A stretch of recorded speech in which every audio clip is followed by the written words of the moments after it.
Hi folks, welcome to episode 6 of Gallo on the Road Season 2. This is a completely different one. We've been watching this international artist for the last few years and we finally got a chance to work with him. Come and have a look.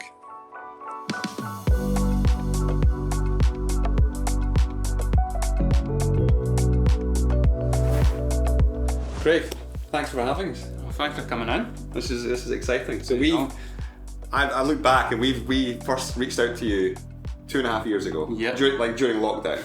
And since then we've watched you become this international superstar artist. But obviously we've continued watching what you've been doing. It's been incredible, and I'm going to ask you about that. But Lewis, who's handling all of our creatives, a month ago said, "There's this guy Craig Black." I said, "I knew exactly who he is. We should do something with that guy." So great minds, and we're now finally getting to do something. I know. We were having that conversation 2 years ago, and now we're finally doing it. A lot's changed for you. I know, Life has changed. it has changed. So 2.5 years ago I essentially started my art career, and before then I was doing design, but I've always wanted to become an artist. And jumping into that art world, having zero clients, having no idea about the art world and what am I going to do, so I created a self-initiated project. My two greatest passions is football and art, and combined my technique, which is acrylic fusion. Created these footballs aimed at the Euros kind of competition, and created these 7 footballs that you may be able to see behind my shoulder, and that essentially launched my whole career. Because remember, it looked like a pitch. You were basically it was your idea. For me, it was a kind of really casual pitch. Look what I can do on footballs. And then, so I created so much content around that. So the underlying aim was to show how my artwork can influence brands in a marketing perspective as well, and also in a kind of sporting arena. So that's where I create all this content, from video showcasing the process, final completion, imagery as well. Had so much content over Euro 2020, even though was that same year? I can't remember. I'm so confused now. Or did that happen in 21? I can't. That was the whole confusing thing. So I had so much content for, I think it was like 6 weeks in total, and I was launching specifically on like game days. I'd be like, Scotland playing, so I'm going to launch the Scotland ball. Just purely speculative. Just yourself. yourself. Yeah, totally myself. It took me 6 months to create a whole project, because even though I created 7 balls, I must have created 50. Right. Okay. Because the thing is, when you're pouring paint on these footballs, you've got 1 goal. So after that, it's basically, if it doesn't work good, then it's either getting booted out the door or whatever. But then from that project, it literally launched my whole career, and it's changed everything for me. So personally as well? Absolutely. So my wife Ali, who's absolutely amazing, has come on board. She is now officially the boss. She controls everything. Good idea. It was a great idea. And then we've got a little girl, Olivia, she's 2.5 now, and she travels the world with us, which is on these amazing adventures, which is great.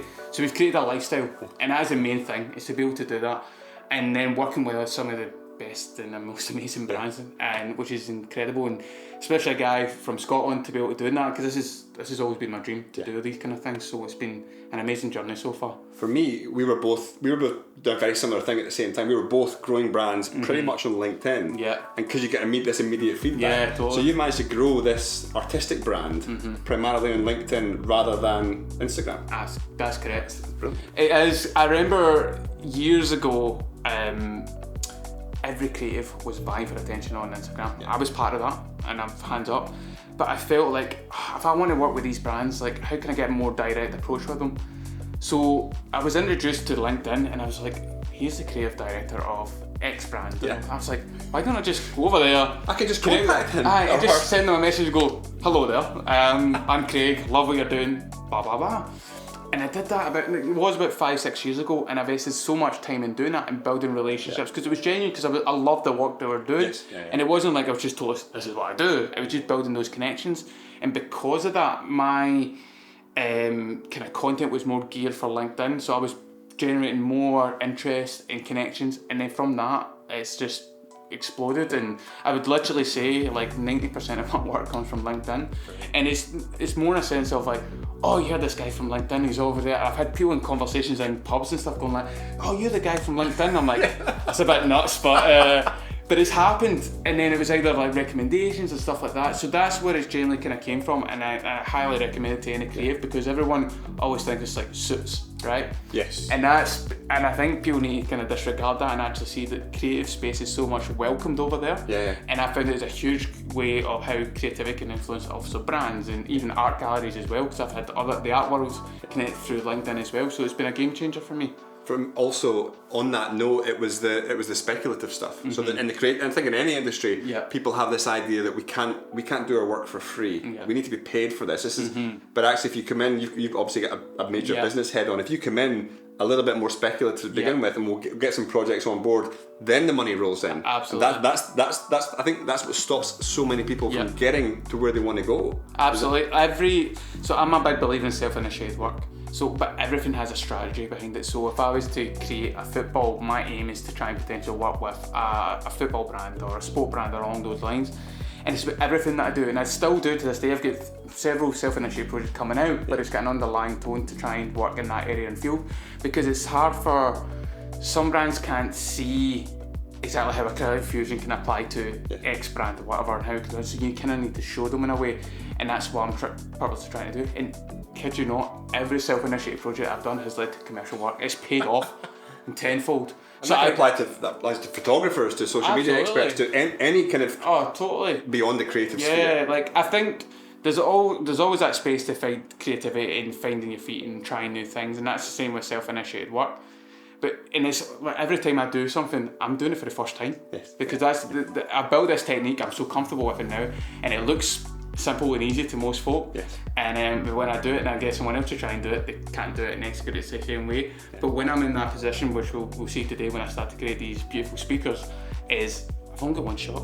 Yes. So the pressure is on me to deliver and all these kind of things. So these are all, every time I'm doing these, whether it's self-initiated commercial work, I am constantly learning. I'm building on my craft, working on my technique, and I'm fine-tuning my technique as I go, kind of thing.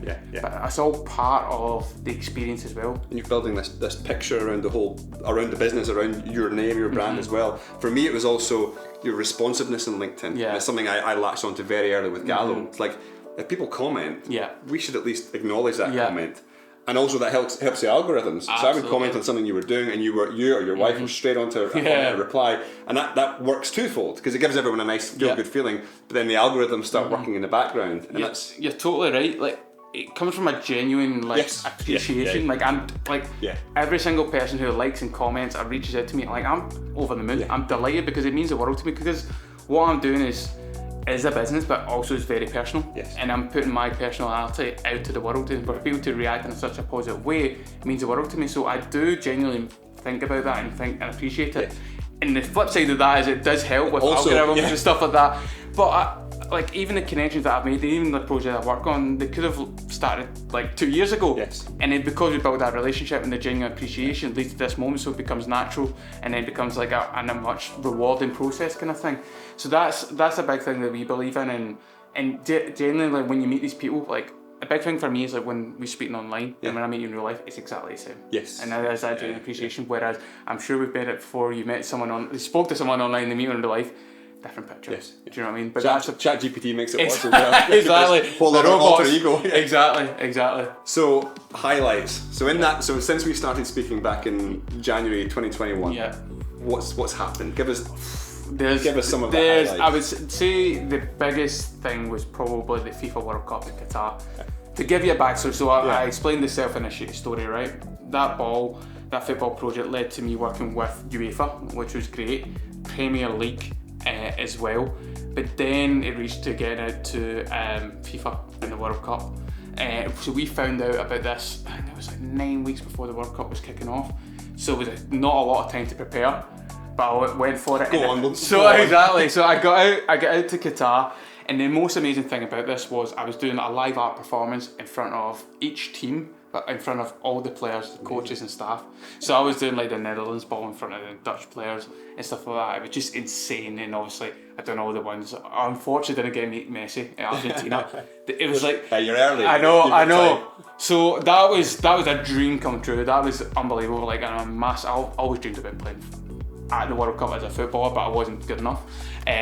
Scotland have need to qualify first and foremost. We're there for that. Exactly, big game. So that's probably the biggest one right now. And then following that was working with Wilson in the NBA, which is another dream project again, and I was working in Paris and I was creating basketballs this time. Yeah. So it's not, the biggest thing is like, football is a big passion and Yeah. it's the thing I launched my career, but I'm making sure to be versatile and working across different projects as well. We've got one with tennis, we've got created a massive table, working with luxury brands now, drink brands as well, so there's loads of different things, and it's constantly keeping me on my toes. Yes. As well, because I need to think differently every single time I apply, because And you don't want to become a factory of one particular. So it's important Exactly. for you to kind of break away from the football thing as well. The thing is though, the football thing gets my foot in the door. Yeah. Because it's usually, oh, the Scottish guy paints on footballs. I'm like, that's me. Everybody knows you. Exactly, and that is such a cool and amazing thing to be thought of that way. And very recently, actually, I was at the Champions League final in Istanbul. I was doing this live art. You were invited? I was invited by UEFA to go over there. I was doing this live art performance and this crowd formed, it was amazing. And it was 3 people came up to me. One from South America, one was from Italy, and one was from England, basically saying, Craig, I've been following your work, I can't believe I'm actually seeing this live. And it was blowing my mind because I'm like, these guys they were so genuinely appreciative and It's your own artwork. Oh, exactly. So it's got this extra layer, like compared to what we do, it's this extra layer of I designed that myself with my hands. Yeah. That's my name is on the Exactly. t-shirt. And I think that's you're totally right, because what I'm doing is so unique. There's, to my knowledge, there's no one in the world doing what I'm doing. And I've created this technique and I've made it to my own, I've crafted it. And the beauty about it is when people are seeing it out there in the wild, even if my name's not directly beside it, they'll say, that's a Craig Black, that's a Craig Black. So that's this, like a level that we're going at now, to be out in that kind of level of appreciation, which is pretty cool. And it's exciting. Brilliant. Thank you. Thank you.